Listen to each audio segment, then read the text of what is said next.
היי, שמי רוני, אני מרצה במחלקה לעיצוב טקסטיל, גם למדתי בה,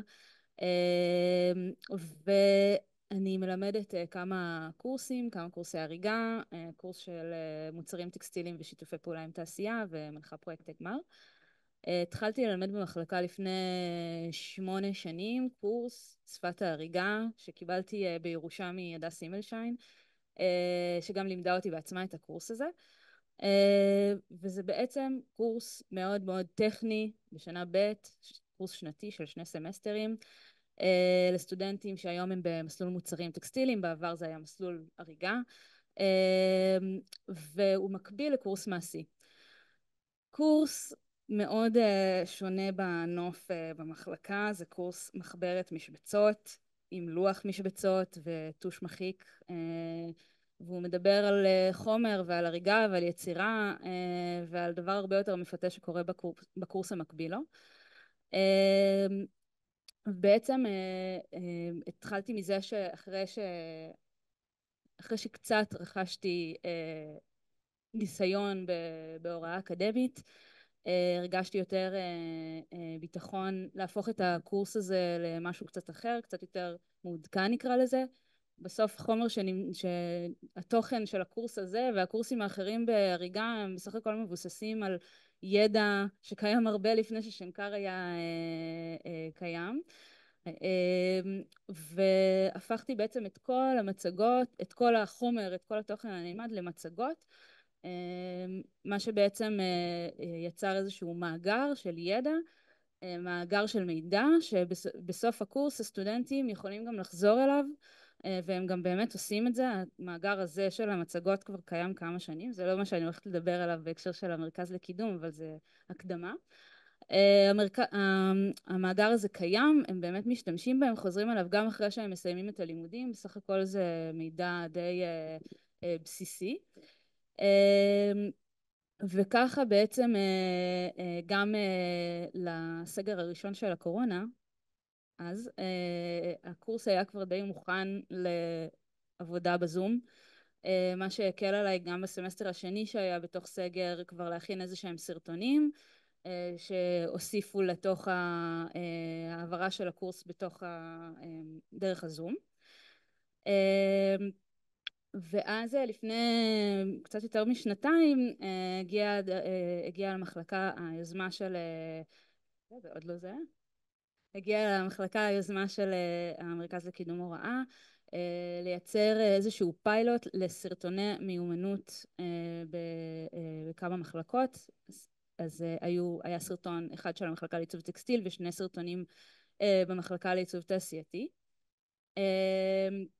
ובעצם במחלקה שלנו הוחלט לעשות סרטונים על העלאת שתי, דבר איזוטרי נורא, שהוא אפילו לא היצירה עצמה, הוא ההכנה המתישה והמסורבלת לעבודת הריגה, אבל היא ארוכה ומסורבלת ודורשת ארגון ומיומנות ואיזשהו סדר פעולות מאוד מאוד ברור, ולכן דווקא להכניס את הידע הזה לתוך דרך לימוד שהיא קצת שונה מהדרך הרגילה, וגם משהו שנכנס לאיזשהו מאגר ידע שאפשר לחזור אליו ולחזור לעבוד ביחד איתו, היה נראה לנו כמו הדבר הנכון. ויצאנו לדרך עם מיכל שניהלה את כל הפרויקט, עם חלי איתך שתיאמה, הילה שלטיאלי שעשתה את הניהול תוכן והקריאייטיב, ונעמי מרוז שצילמה וערכה והקליטה. והדבר הראשון שעשיתי בעצם היה לתקשר את השלבים השונים. אתם יכולים לראות את זה כאן, אני אשים את זה שוב כדי שזה ימשיך לרוץ. היה לתקשר את השלבים השונים בתוך הדבר המאוד מסורבל הזה, ואיך בכלל אני מסבירה להן את זה ומה זה אומר, וכל זה היה אמור להיות סרטון אחד. כמובן שזה היה הרגע שהבנו שזה לא הולך להיות סרטון אחד אלא סדרה, והיה חשוב לנו שהם יהיו קצרים, אז כל סרטון מתוך 9 עליהם מוגבלים בעד 4 דקות, יש קצרים יותר, שלבים פשוטים יותר, וזה היה הסרטונים שצילמתי את הסטודנטיות באותו סמסטר עושות את זה, כדי שנוכל לעבוד מול זה. אז נפגשנו ליום צילומים ארוך, לצילום של כל 9 הפרקים. אתם יכולים לראות את אחד הפרקים פה רץ ברקע. היו כמה שלבים שכמובן עשינו במקרה הכינותי מראש, כי בסוף זה תהליך שיכול לקחת גם יותר מיום עבודה מלא, אז עשינו את זה בחצי יום צילומים. וכל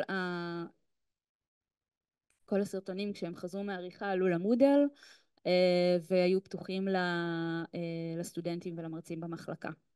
עכשיו בקרוב הסרטונים האלה גם ייכנסו למאגר הספרייה, מה שיאפשר להם להיות גם זמינים לכל קהילת שנקר, ואולי אפילו קצת יותר מזה, כי בסוף אנחנו, כאילו אני אעשה את זה איזה דיסקליימר שוב, כאילו הידע הזה שאני מראה פה בסרטונים הוא לא ידע שאני המצאתי, אני למדתי אותו בשנקר, לימדו אותו בשנקר עוד לפני מי שלימדו אותי, זה ידע שקיים כבר מאות שנים, אבל זה שהוא בעברית, זה שהוא פה בשנקר, זה שמדובר פה בנעולים שאנחנו עובדים איתם עם הסטודנטים בדיוק בדרך שהם עובדים בה, והסרטונים בסוף זה טוטוריאלס כאילו שאפשר למצוא גם ביוטיוב, אבל זה שהם ערוכים בצורה מאוד מאוד דידקטית, זה מה שהופך אותם בעיניי לפחות לחומר אקדמי שנקרי, שהוא גם מאגר ידע לסטודנטים ולבוגרים שלנו וגם יכול עוד להישמר לאחרי. אז זהו, תודה רבה.